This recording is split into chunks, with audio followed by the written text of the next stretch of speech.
ধন্যবাদ।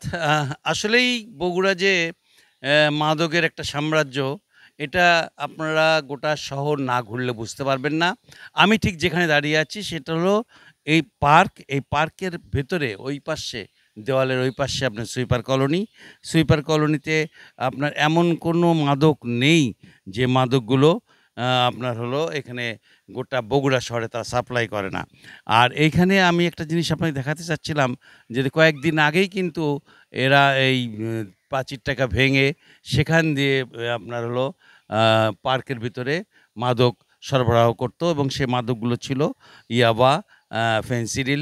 আর আপনাকে দেখাতে পারি যে ফেনসিডিলের বোতল পড়েও আছে। আর এই যে পানি, এই পানিটা কিন্তু আমি আপনাদেরকে পরিষ্কার দেখাচ্ছি যে এই পানির নিচ দিয়েই কিন্তু তাদের গর্ত করা আছে। যে গর্ত দিয়ে তারা হাত দিয়ে গাঁজা, ইয়াবা, তারপর বিভিন্ন ধরনের আ মাদক সরবরাহ করত এবং এই সরবরাহকৃত মাদক বিকালবেলায় এখানে কিছু মাদকাসক্ত লোক আসতো, যারা এইসব গাঁজা, তারপর আপনার হলো ইয়াবা সেবন করত এবং এদেরকে ধরার জন্য কিন্তু পুলিশের চেষ্টা কিন্তু কম নেই।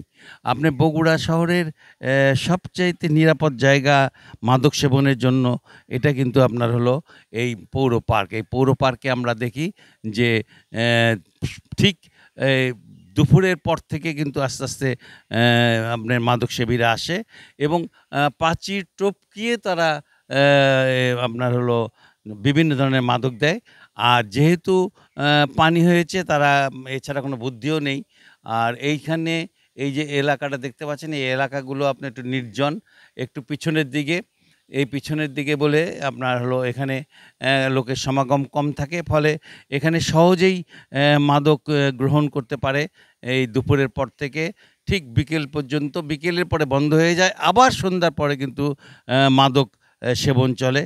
এখানে পুলিশ কিন্তু র্যাব অনেকবার অভিযান চালিয়েছে এবং অভিযান চালিয়ে কিন্তু বেশ কয়েকটা চালান ধরেছে। কিন্তু চালান ধরলে কি হবে? এরা কিন্তু ঠিকই সেই আপনার হলো আইনের ফাঁক গলিয়ে বের হয়ে যায়। ফলে তারা আবারও সেই ব্যবসায় নেমে পড়ে। বগুড়ার পৌর পার্ক থেকে এই ছিল আমার কাছে সর্বশেষ।